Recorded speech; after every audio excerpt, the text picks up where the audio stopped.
Bonjour à tous nos auditeurs.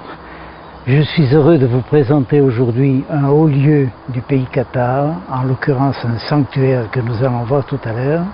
Mais auparavant, je vais essayer en quelques phrases de situer un petit peu la religion des Qatars.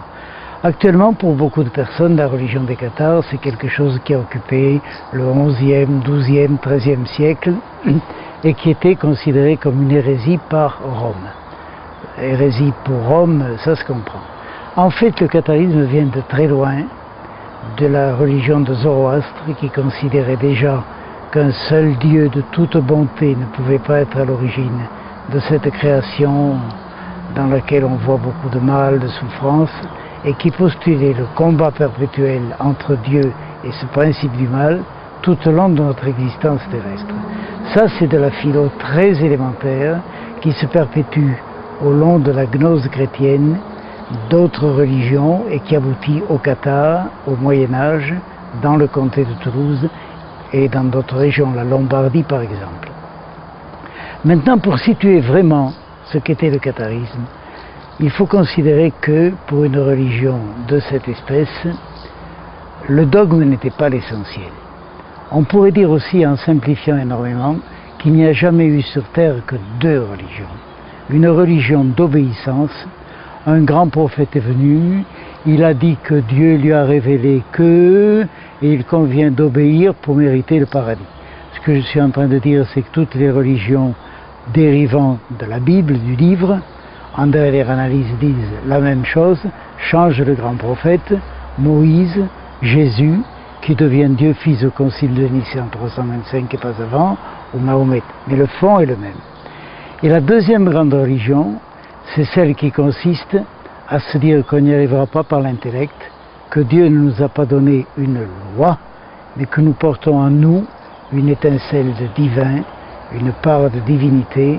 qu'il convient de réanimer afin de nous engager sur un chemin qui nous épargnera ce monde de mal, de souffrance, ce monde du mélange, comme disait le Qatar, et qui nous permettra d'incarnation en incarnation de revenir à la lumière.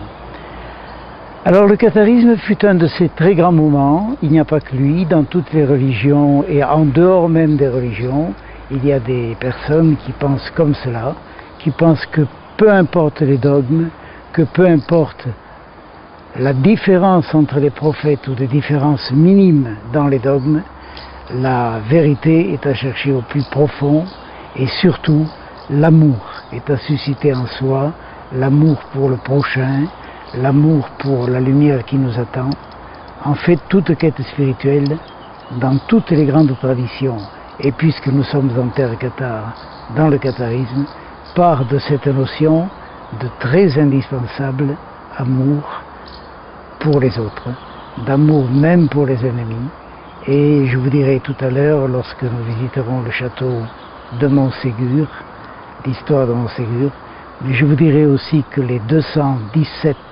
Qatars revêtus qui ont été brûlés à Montségur, comme d'autres, comme des milliers d'autres l'avaient été auparavant et le seront ensuite, ceux-là priaient pour leurs bourreaux dans les flammes, parce que selon leur foi très profonde, et peut-être leur savoir acquis par la méditation, par la connaissance de monde dépassant notre pauvre terre, ils attendaient que la paix et le bonheur reviennent dans le royaume lorsque la dernière des âmes perdues aurait été sauvée et aurait pu retrouver le chemin de la lumière, de la divinité.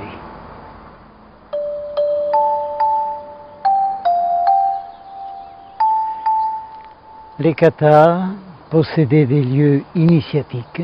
des lieux où les croyants, après leurs 2 ou 3 ans de période de probation, recevaient de grands sacrements, le consolamentum, et précisément nous allons visiter l'un de ces lieux qui pour le cadastre s'appelle la grotte de l'Horte, c'est-à-dire la grotte des jardins, mais qui s'appelait, que l'on appelle maintenant, la grotte de Bethléem. Alors quelques dizaines ou une petite centaine de mètres encore, sur un chemin très pentu, et nous allons y aller.